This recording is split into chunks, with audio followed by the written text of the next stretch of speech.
All right, we are live. Hello, everyone. I think that whole conversation got on there. It might have. That's okay. Yeah. We don't use insider terms around here. What? What? Huh? What? No. Hello, everyone, and welcome to this week's edition of the Just Two Marks Wrestling Recap Show. I am the Athletic Geek, joined once again. Hello, everybody. Yeah. By Jedi Jason Kruger. And Happy New Year. Happy New Year. He's festive today. Yeah. He's the festive one out of the both of us. Pretty much gonna try. It's gonna be a quickie episode because, well, other than something really silly and AEW and This episode's going to be a quickie because we've seen what happens when you And go the for the fact that- long-term commitment relationships. Yeah. This week. and fortunately, because Jedi's not all hip on the New Japan, I feel like maybe it's not quite so Yeah. fair to do Wrestle Kingdom predictions, but Okay. that is tonight. And we got chatter already. All right, this is nice, lovely. Have fun, all you night owls that are actually staying up to watch that. SCU. Yeah. Oh, I'm not watching it tonight. I'm gonna probably be spoiled tomorrow. But if you've never seen the show before, this is the Just Two Marks Wrestling Recap Show. Jan and I have been watching wrestling together for about 15, 16 years at this point. We love wrestling. We love sharing our love of professional wrestling with other passionate wrestling fans like all of you out there. However, just like all of you, we are just fans. We are not insiders. We are not wrestlers. At the end of the day, we are just two marks. That's why we avoid insider terms. And our opinions are just like that of all of the fans out there. And let's get into Raw, but Yeah. let's get into Raw and then Ray. Ray's here. That's you. Let's get into Raw. See if there's anything else really worth talking about, and then I'll go word again real quick. and then address the elephant and dung in the room, which was that wedding segment. And I'm better, but I'm still fighting the sinus infection, so you'll excuse me. WWE Monday Night Raw, the last Raw of the decade. Mm-hmm. And apparently, if you just type in the word Raw to Google, you do not get what you're looking for. No, As a probably wrestling some important fan. thing. Yeah, so now that I've typed in a few more words to narrow the search down a little bit. So let's see. We started off with the alliance of Samoa Joe and Kevin Owens Okay, against that Seth might be- Rollins and AOP. Yeah, Not complaining about that. Yeah, it gets Joe on TV. Yeah, and I mean, it threw me off so much when he was a commentator. I was like, wait, Yeah. what? Well, our mutual friend of ours that pretty much started us watching wrestling together always said that Joe would always talk seductively to people. I mean, that's true. You did, didn't you? Forgot about that. Oh, we had an Aleister Black versus Buddy Murphy rematch from the pay-per-view. That'd be good. I mean, That yeah. really did. That was a good match. Yeah. It didn't blow me away like, to make it on my top 10 like I joked about, but it almost did. It almost was worthy of an honorable mention. It was a solid match. I mean, it Without was a little- it was a little gem. without question, the best damn match on the Oh card. goodness, yes. It was the hidden gem that you had to actually watch to find in there. Yeah. That's why I told everybody just go watch that one. Yeah. So, I mean, obviously this was a TV match, but still, it was good. And they didn't do the whole 50-50 thing. They let Aleister win. I mean, it kind of sucks for Buddy, but like, It does suck for someone's Buddy got to Murphy. win, someone's got to lose. Yeah. basically. Unless we're going to do another Hell in a Cell ending where nobody wins. Eric I'm not Rowan- bitter. I'm not bitter. Eric Rowan exists. Whatever, he exists. Charlotte fought Natalya. Oh, mostly just Charlotte wanted to let you know she's going to be in the Royal Rumble this year. Because, we all were wondering. All right, Uh, legit feel for the Steph Test wedding. It was even on Cover TV Guide. Yeah. Hard to believe that was 20 years ago. Yeah. Wow. Street Profits fought the OC, and I believe they won. So now they're going to be a triple threat match next week for the belts against the Viking Raiders. Yeah. I'm glad the Street Profits are getting used, but I thought Paul Heyman would be booking. Right. Writing the OC better. Right. That he is not. Yeah. No. Like I thought like AJ could main event WrestleMania with Paul Heyman in his corner. Apparently, no, nobody's getting anything with Paul Heyman in his corner. He knows how to book. Right. I'm not Weddings. just right? Cuckolds, Yeah. weddings, I mean, and we'll get to it. like, I thought Paul was up with the times, not still living in his promotions heyday, but Well, but here's the thing. He is kind of up with the times in the sense that, like, this is kind of new. You know, you wouldn't really do a whole lot of that in 1995. Yeah. But on the flip side of things, it doesn't mean it's good. yeah. It's not. Yeah. Is Drew McIntyre a good guy now? Didn't really get that vibe. Oh, okay. But Well, he destroyed Hawkins and Ryder 2-on-1, because, you know, of course he did. The Randy Orton thing. Confused. I'm not a Randy Orton fan the slightest, but that was actually kind of decent. But still. Seemed a little. But still, Randy Orton's a terrible good guy, so fuck that shit. Right. Also, it just seemed a little overdone. It's like, all that for that? I don't know. Andrade and Ricochet had a match. Good match. Yeah. By the way, congratulations to Andrade for winning the U.S. belt. That we didn't get to see it. Oh, and then we had the wedding. Oh, Good. If you haven't heard about the wedding, first of all, quit being Patrick Starr and get out from underneath that rock. I mean, I But didn't even have to go to my usual sources to hear about that wedding. I heard, somebody, one of our former guest hosts of the show kind of said that she saw the wedding, and she said, this might be the worst wrestling segment ever. So I went in there expecting the worst. It was not the worst wrestling segment ever, but it was just so stupid. I heard some people compare it to Katie Vick. No! Right? Like, don't get me wrong, this thing was trash. Right. This was a force, look, I get the whole representation thing, but if you're going to do representation, why not do it with, like, Sonya Deville, who's actually a lesbian, Yep. who would actually be a good ambassador for having that brought into the WWE, because that's part of her life.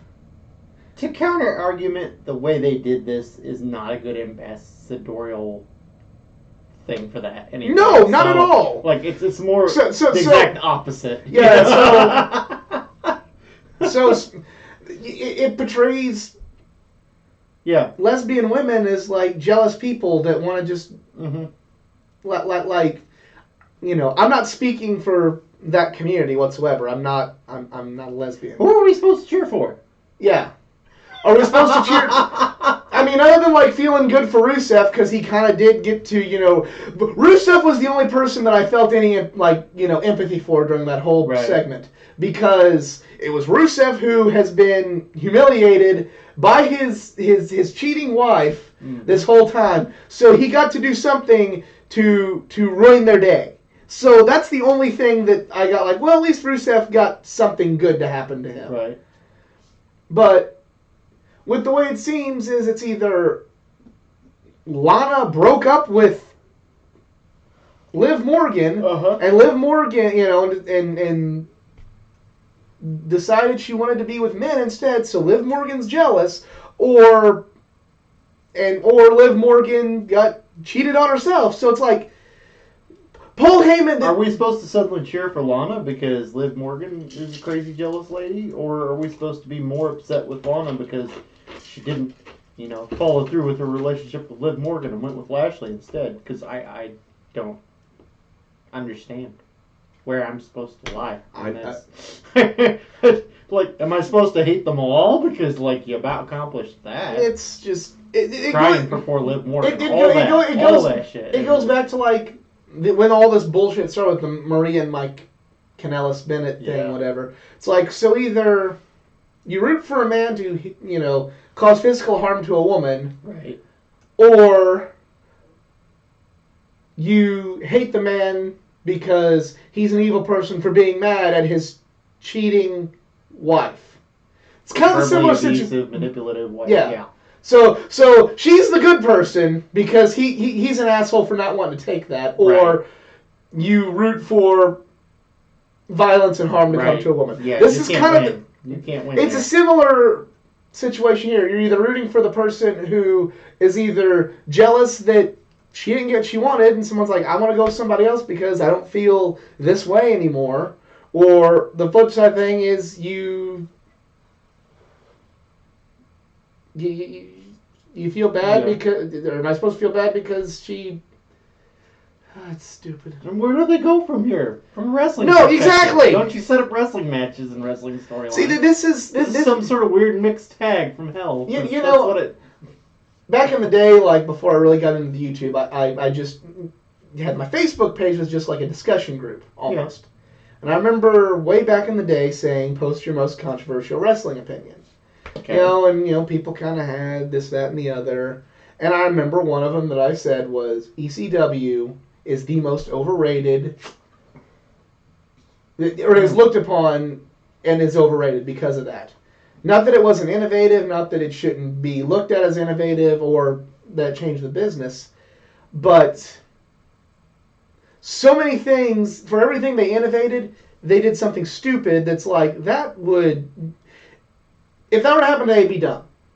Now we are seeing that all the people that are like, ECW is, have you heard of Jesus? Because that's what ECW is, that were coming at me on my Facebook page. That's what ECW was. Right. Here's some controversial stuff because we're being controversial. Well, Right. Controversy does create cash, but that doesn't always mean it's fucking good. Yeah. And you can only go so far. And right now we're seeing, and that's why we're seeing we're not seeing the good part of Paul. We're getting. I'm going to try and be controversial, Paul Heyman, who is trying to do something that's just not there, rather than 02, 03, 04 SmackDown Paul Heyman, which is what we wanted, and it sucks. It fucking sucks. Wow, it's such good shit. That's. I think that's exactly what was happening. It's such good shit. Yeah.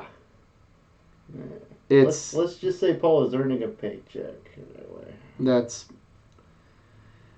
for Paul Heyman is a writer, and that's the nicest thing we can say about him. But so yeah, that was Raw.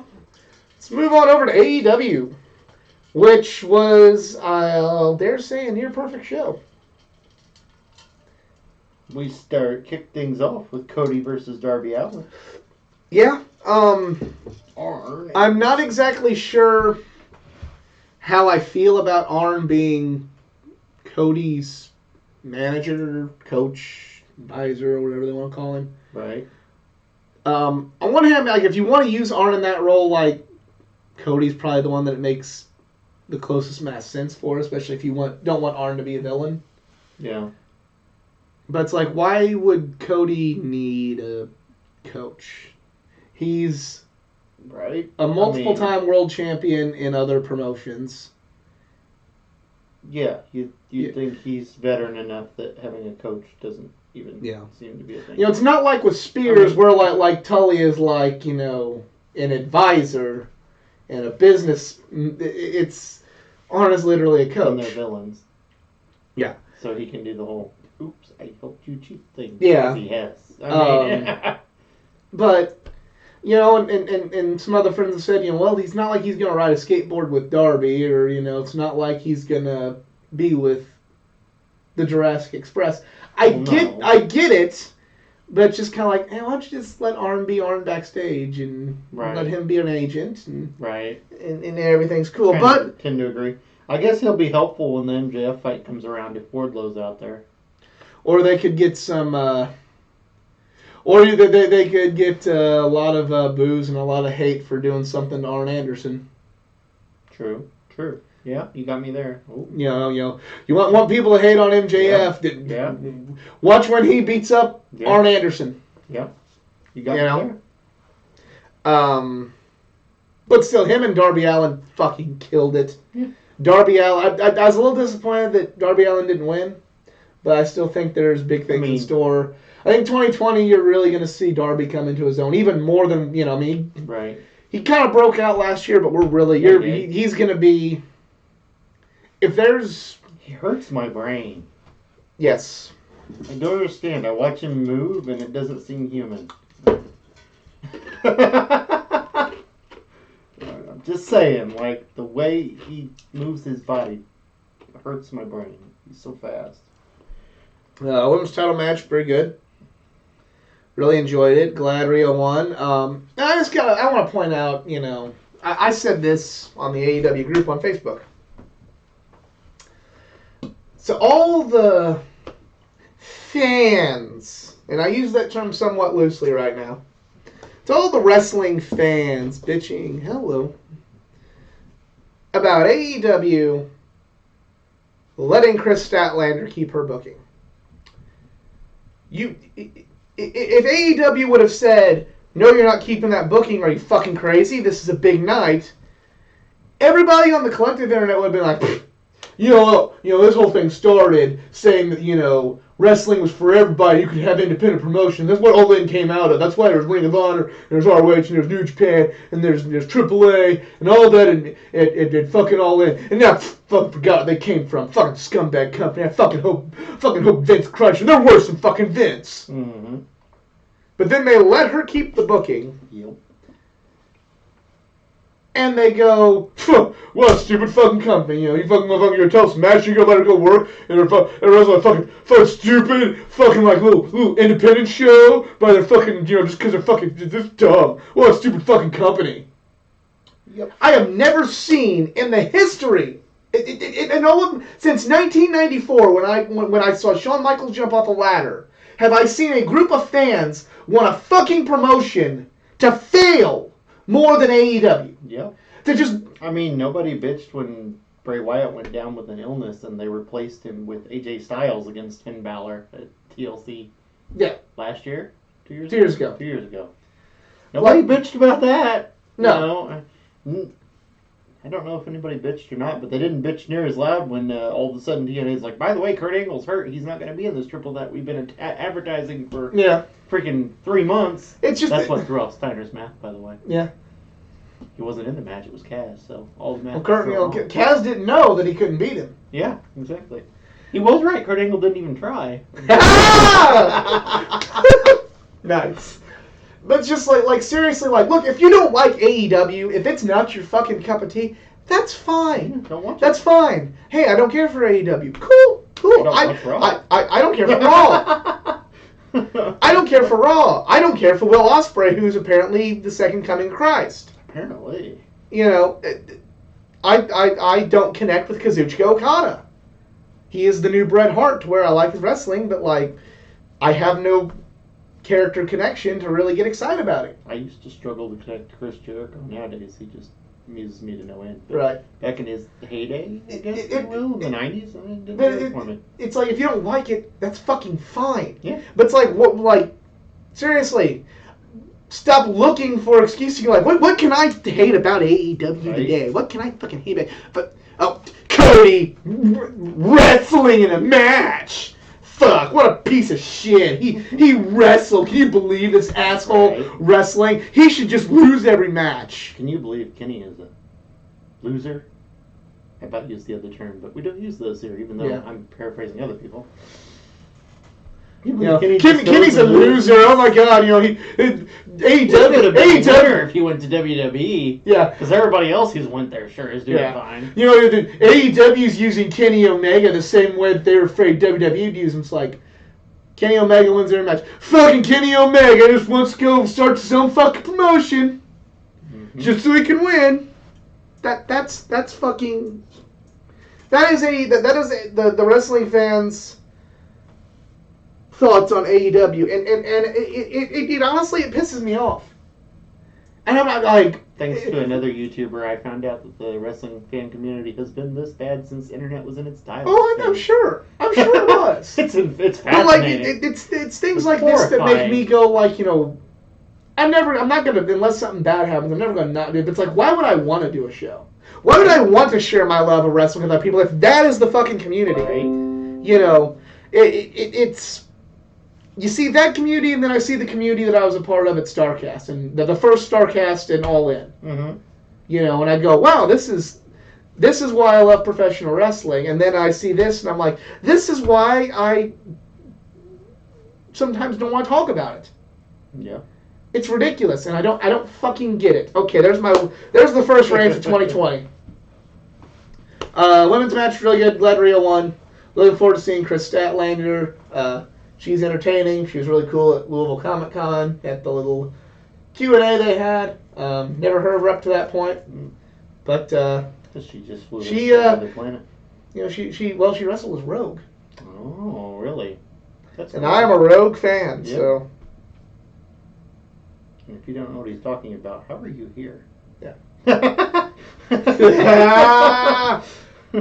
Also, I gotta mention, have I told the Big Swole story on the show before? I don't believe so. She was doing a Q&A, like she was part of the Q&A, and there was a guy cosplaying as James from Team Rocket, Okay. and she just yells, "Hey! Hey! Where's Meowth at?" And he's like, "I don't have Meowth." Like, "Where's Jesse then?" Like, Jesse's like, "I didn't have Jesse, I'm just doing James." Like, "What good are you? Get out of here!" So there you go.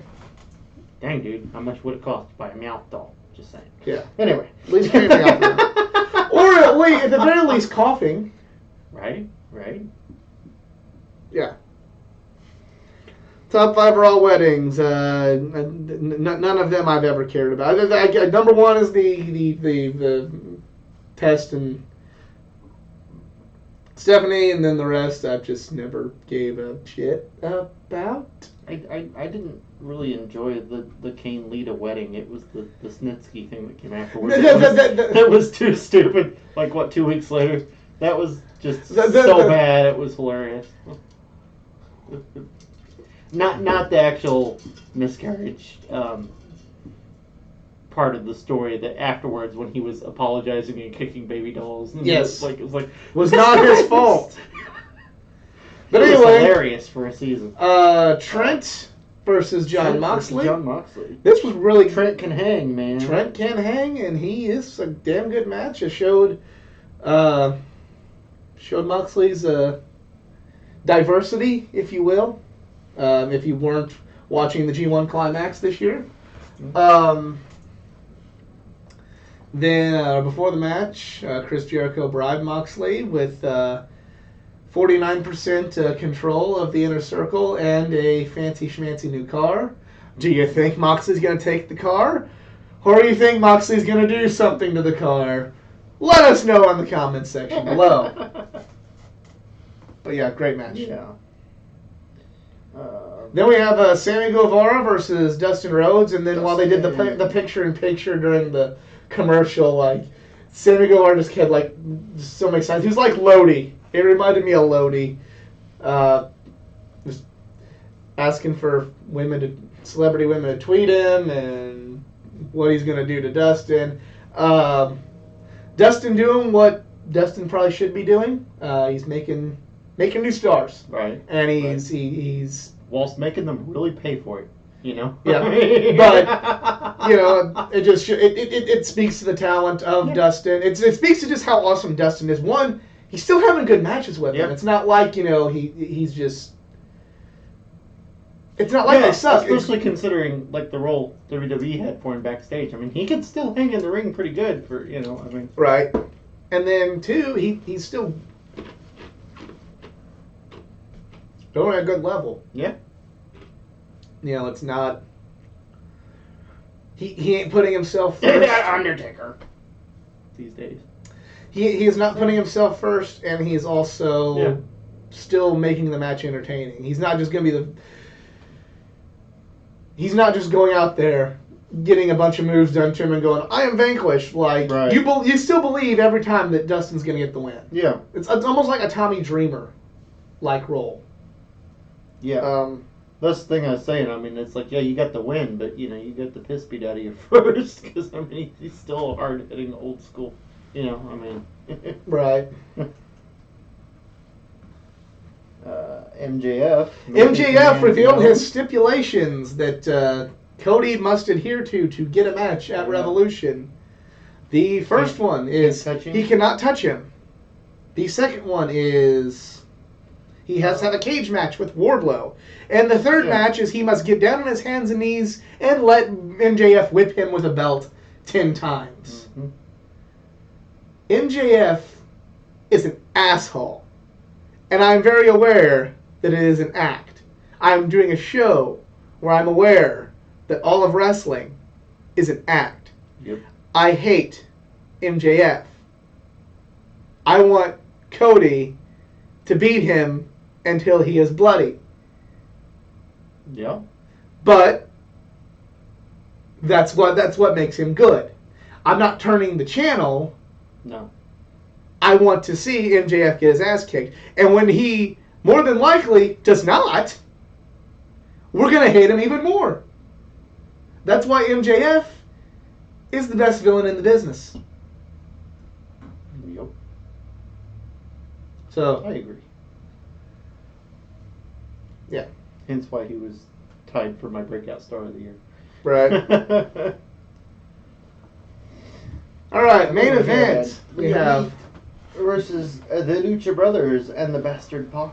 with My God. Hangman Page drinking alcohol on commentary. I mean, celebrate the new year, right? Yeah, what he's doing. It was really hilarious because like it's turned into a meme, where he's like, like turns around like and smile like it's Full House. Nice. So it's pretty funny. Great match. I mean, you know it's going to be a great match with the 6 men involved in this: the Young Bucks, the Lucha Bros, Kenny Omega, and Pac. Kenny Omega winning his rubber match with Pac. Really kind of hoping that's at Revolution 2. Maybe now that they're prepared for one another, it'll be a lot better than the match at the All Out. Mm-hmm. So yeah, great match. The Elite starting off with a win, and again, it's one of the damned if you do, damned if you don't. Yep. Everybody's all mad the Elite wasn't winning a bunch, and then they win this match, and the collective fandom is all angry that the Elite had the gall to write themselves to win a match. I don't fucking get it. Right. It's pissing me off. Right. It's making talking about wrestling not fun, and that That's sad. hurts me to say because I want to talk about wrestling because it's fun. Yeah. So, NXT, gonna just not really uncover it this week because it was essentially just an award show. It was taped, whatever. All good. Not saying that thing doesn't need to happen, but it is what it is. I'm glad they got the day off. They don't Yeah. get very many days off, so Let's go to SmackDown. I will attempt. We will read what happened on SmackDown, and then we will watch it for ourselves another day. And if there's anything we react to in a negative way that we should have reacted to in a positive way, we'll correct ourselves next week on the show. And I need to start getting straws because I'm eating too much of my ice and my water whenever I'm taking a drink.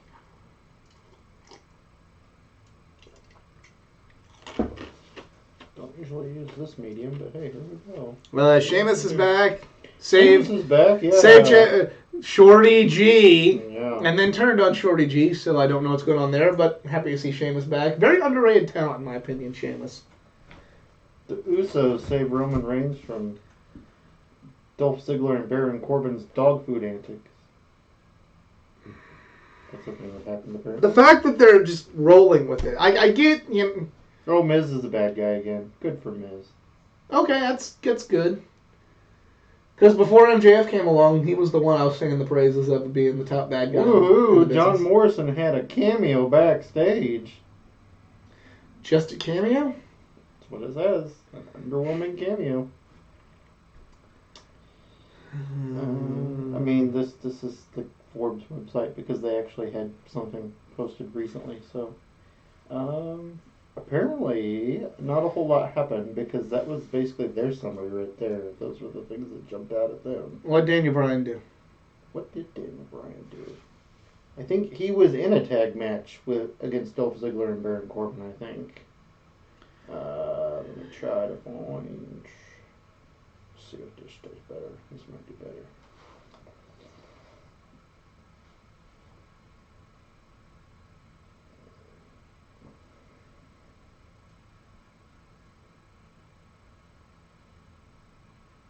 Miz wants Daniel Bryan to beat the Fiend at the Royal Rumble. because the Fiend violated. But House. but the Miz is a villain again. Well, this was the beginning of the show. Apparently, he turned villain. The Fiend got to. Maybe he let him in. Lacey Evans and Dana Brooke are a team now. Apparently, they got. I over, cannot think of a women's tag team I could care less about. Right. So With, that's a with, thing. that's a thing. That's the nicest thing I can say about that is a thing. So we'll leave it at that. Because I'm trying not to be that guy. Right. So.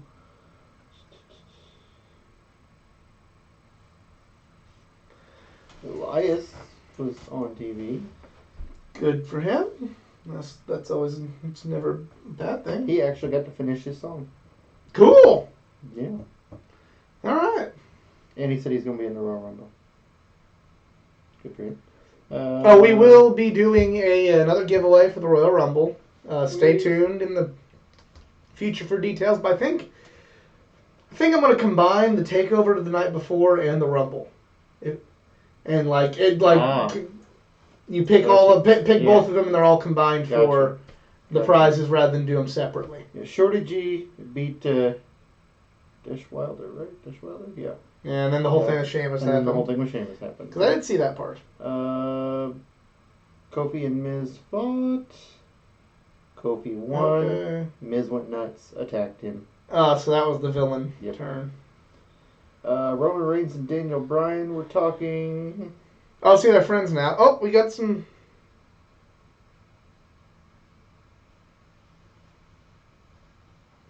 That's fair enough. Well, that one's classic. That one was classic and that was well done, but you said Raw weddings. Daniel Bryan said he's going to win the title from The Fiend. And Roman's like, cool, I'm going to win the Royal Rumble and fight you at WrestleMania.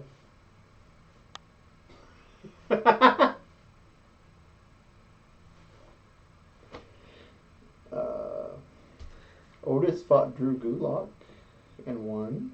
Interesting. Otis. Braun Strowman fought Cesaro, who has Sami Zayn in his corner and Shinsuke Nakamura. Guess they're making a. Oh, they're making a stable. They'll probably go nowhere. Oh boy. Because stables in the WWE, with the exception of Undisputed Era, stables in the WWE go nowhere. Nowhere. I remember even on NXT. Remember Imperium? Remember how I praised it for thinking like, oh hey, they brought these guys in. I only know who one of them was, but they felt like a big deal. They don't feel like a big deal. Well, don't worry. He was fighting Cesaro, and the other two were ringside, but Strowman totally beat Cesaro. It's fine. And then Nakamura attacked him, and then that was about that. Cesaro and Rusev. Yeah, Roman Reigns and Daniel Bryan teamed up against King Corbin and Dolph Ziggler. And is the dog food match fucking finally a thing? What? Let's see. I don't think they had a finish for that. But yeah, Rusev, The Revival, Cesaro, go to AEW, please. Fiend made an appearance during it and then disappeared. Yay. Basically, I think the match was thrown out, and then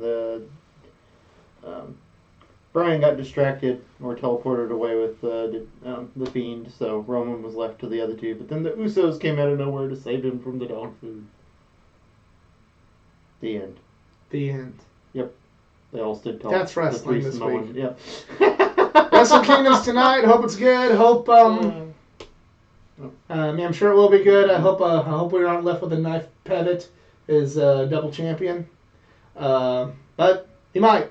And then all you New Japan fans that like to talk shit on people who like other stuff will lose your moral high ground.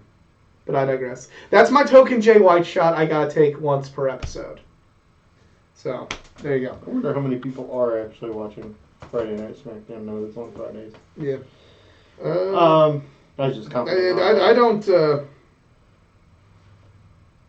Does dog food taste delicious? Yeah, you can leave that to your imagination. I'm good. I one time at a gas station found like a cookie candy thing that looked like dog food, but it tasted like cinnamon cookies, so it was fine.